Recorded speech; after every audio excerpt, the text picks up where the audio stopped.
Thank you, sir. It is our great privilege to invite the Honorable Chief Minister, sir, to kindly address this August gathering on this significant interfaith meeting, sir.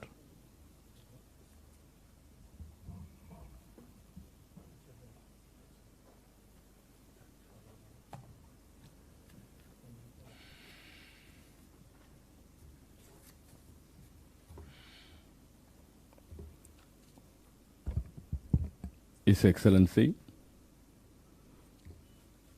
Governor Sri S. Abdul Nazir Garu,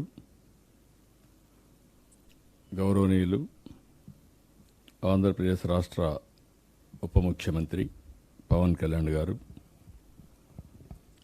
సహచర మంత్రివర్గ సభ్యురాలు శ్రీమతి అనిత గారు,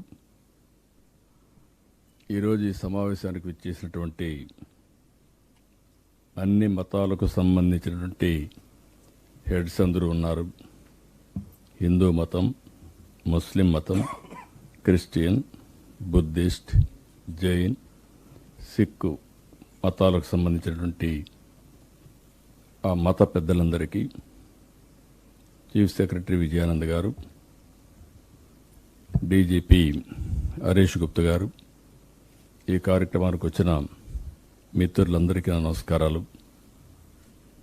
ఈరోజు మనం అందరం కూడా nation first, దేశం మొట్టమొదటిసారిగా మనం కాపాడుకోవాల్సిన అవసరం ఉంది.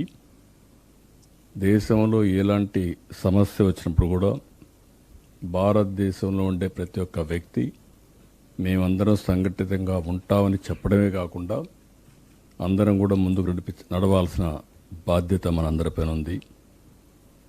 ప్రపంచ శాంతిని పట్టి పీడిస్తున్న సమస్య ఉగ్రవాదం.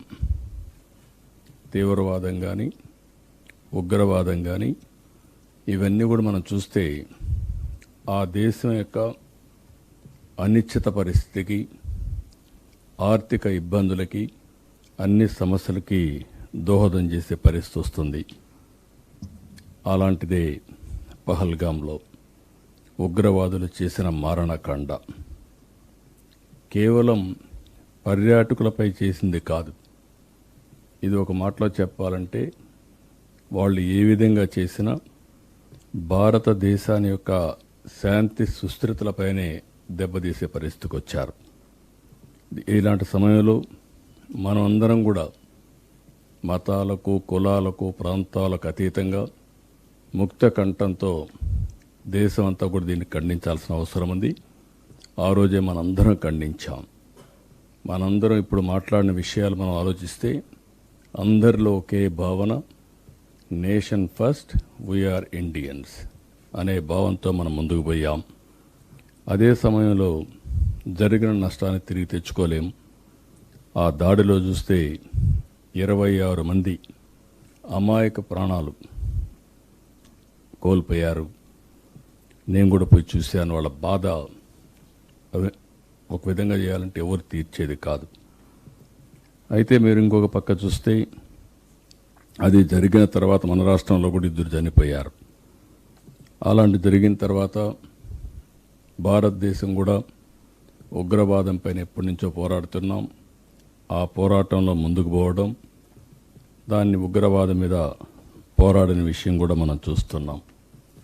ఈ పరిణామాలు జరిగిన తర్వాత ఈరోజు మన దేశంలో మనం చూస్తే సరిహద్దుల్లో గడిచిన ఒక 5-6 రోజులుగా ఎక్కడ లేని టెన్షన్స్ వచ్చాయి.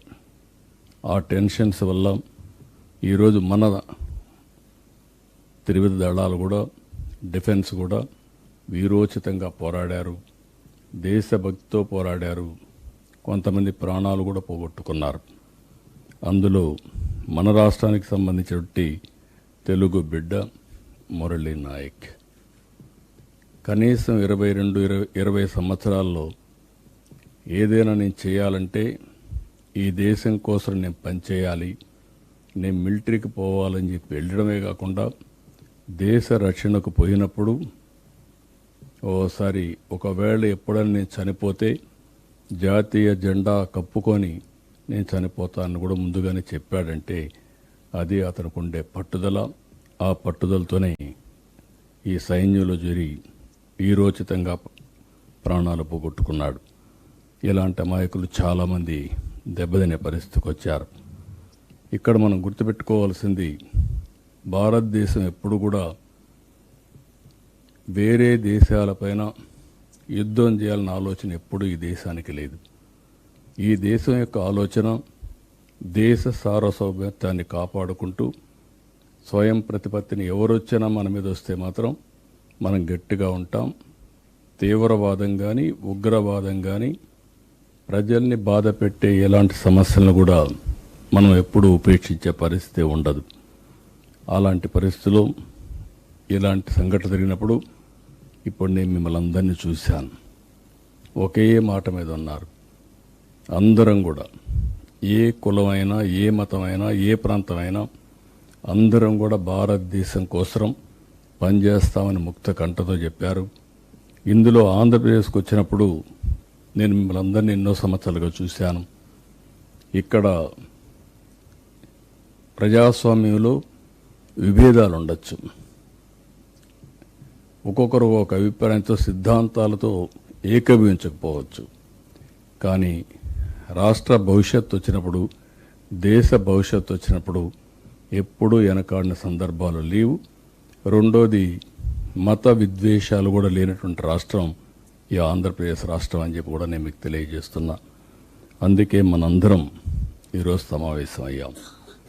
సమావేశమై ఎవరైతే దేశ రక్షణలో ప్రాణాలు పోగొట్టుకున్న సైనికుల త్యాగాన్ని మనం ఒకసారి గుర్తు చేసుకుని వాళ్లకు సంఘీభావాన్ని తెలియజేయడానికి మనం ఇక్కడ సమావేశమయ్యాం.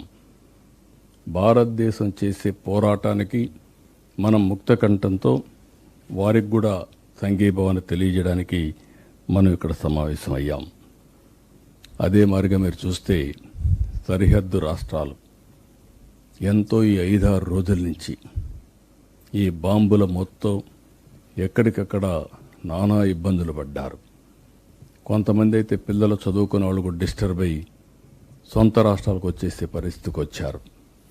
అయితే ఈరోజు ఇంత మునిపే మనం చూసాం, 3:30 గంటలకి 2 దేశాల మధ్య ఎవరైతే ఈ యొక్క ఆర్మీ చీఫ్లు ఉన్నారో వాళ్ళందరూ మాట్లాడుకుని కాల్పుల విరమణ చేయాలని చెప్పి ఆలోచించడం, ఈ కాల్ కూడా పాకిస్తాన్ నుంచి రావడం, భారతదేశం ఒప్పుకోవడం, ఈ రెండు చూసినప్పుడు మళ్ళీ మన దేశం ఎప్పుడు కూడా యుద్ధం చేయాలని కానీ ఇలాంటి ఆలోచన ఎప్పుడూ లేదు.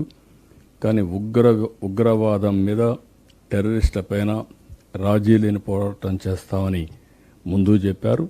దానికి ఎప్పుడూ కట్టుబడి ఉంటారు. అందుకే ఇప్పుడే మీరు చూస్తే సీజ్ ఫైర్ కూడా పాకిస్తాన్ నుంచే వచ్చింది. వాళ్ళు ఫోన్ చేసిన తర్వాత మన వాళ్ళు కూడా దీన్ని ఆమోదించే పరిస్థితికి వచ్చారు. ఈరోజు 5 గంటల నుంచి ఇది అమల్లోకి వచ్చింది. అంటే మన మీటింగ్ జరిగేటప్పుడే ఇది అమల్లోకి వచ్చింది. ఇది ఒక శుభ పరిణామం అని చెప్పి కూడా నేను మీకు తెలియజేస్తున్నా. మళ్ళీ 12వ తారీఖున సమీక్షలు చేసుకుంటున్నారు. అయితే మనందరం చేయాల్సింది, ఎవరైతే ఈ యుద్ధంలో నష్టపోయిన వారికి అందరికీ సంతాప తీర్మానం కింద వాళ్ళ యొక్క నివాళులు అర్పించడం, అదే మరిగా ప్రధానమంత్రి, కేంద్ర ప్రభుత్వం ఏ నిర్ణయం తీసుకున్నా దేశ భవిష్యత్తు కోసం వారికి అండగా ఉంటామని మనమందరం తీర్మానం చేసి, అదేవిధంగా ప్రజా చైతన్యం కూడా తీసుకురావాల్సిన అవసరం ఉంది. ప్రజలను అప్రమత్తం చేయాల్సిన అవసరం ఉంది. దేశ భవిష్యత్తు కోసం అందరం కలిసి పనిచేస్తామని ప్రతిజ్ఞ చేసి ముందుకు పోదామని చెప్పి తెలియజేసుకుంటూ, ఈ సమావేశానికి వచ్చిన మిమ్మల్ని అందరినీ ఒక మాటలో చెప్పాలంటే షార్ట్ టైం అయినా చాలా ఎఫెక్టివ్గా రావడం, మీరు మాట్లాడిన మాటలు ఈ తెలుగు జాతి రాష్ట్ర భవిష్యత్తుకి దోహదం చేస్తుందని చెప్పి ఆశిస్తూ మీ అందరికీ నమస్కారాలు, ధన్యవాదాలు. Thank you.